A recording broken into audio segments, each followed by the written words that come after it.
Today's episode is brought to you by Bush's Fresh Food Market. Calling all foodies, Bush's is hiring. Are you passionate about food, looking for growth, development, and excellent wages? Come grow with Bush's and apply online at bushes.com/join our team.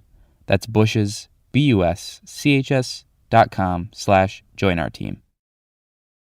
From the Detroit Free Press, I'm Emma Stein with today's Free Press Voice Briefing. It's Friday, September 23rd, 2022. This is Nishrat Rahman for the Detroit Free Press. In 2019, more than half of people with disabilities in Michigan lived in poverty or struggled to afford the basics. That's according to a July report from the Michigan Association of United Ways and research hub United for Alice. The numbers are not surprising, advocates said. They reflect the reality that they already knew existed.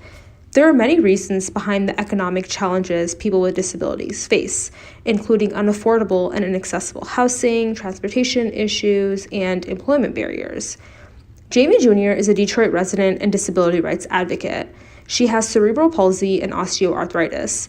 She wants to buy a wheelchair-accessible van, but the cost is steep, somewhere around $50,000 for a used one. In the meantime, she's using paratransit services, but it's not efficient. Advocates say the cost of living is higher for people with disabilities, and rising costs and inflation only make the situation worse. In order to build wealth, people with disabilities are up against the gun, Junior said. Hi, I'm Neil Rubin from the Free Press. The Kirtland's warbler is a uniquely Michigan bird. It's found almost exclusively in the pine forests of 3 northern counties. It has rebounded from adversity, we're familiar with that, and it likes to spend the winter someplace warm. Representative Greg Markinen of Hancock introduced a bill this week to make the Kirtland's warbler our state bird. It would replace the robin, which has its supporters, even though it's fairly common and is also the state bird of Wisconsin and Connecticut.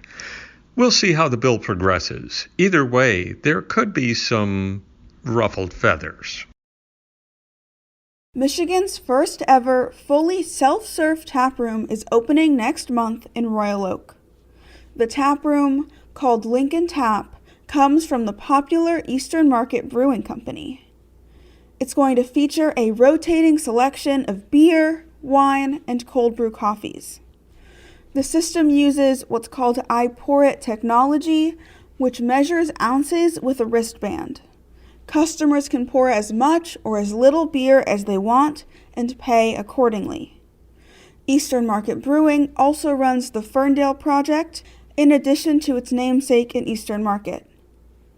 They also experiment with coffee roasting, vegan donuts, and Detroit-style pizza. I'm Kirtland Crawford with the Free Press Sports Department, and though it's a big football weekend, the big news comes from basketball. The Detroit Pistons made a trade Thursday, adding forward Bojan Bogdanovic from the Utah Jazz for center Kelly Olynyk and guard Saban Lee. Bogdanovic instantly becomes the Pistons' best three-point shooter, and the team desperately needed improvement in that area. The 33-year-old from Croatia averaged 18 points and 4 rebounds last season for Utah, which is in full rebuild mode now. The assumption is Bogdanovic will start next to Sadiq Bey and Isaiah Stewart, along with Cade Cunningham and rookie Jaden Ivey. Bojan is a big shot taker and maker who should help the ball handling load and can consistently score in several different ways. The Pistons kick off the 2022-23 season with training camp next week in Midtown. For more stories from the Detroit Free Press, be sure to check out freep.com. That's FREEP.com. Have a great weekend, and we'll see you on Monday.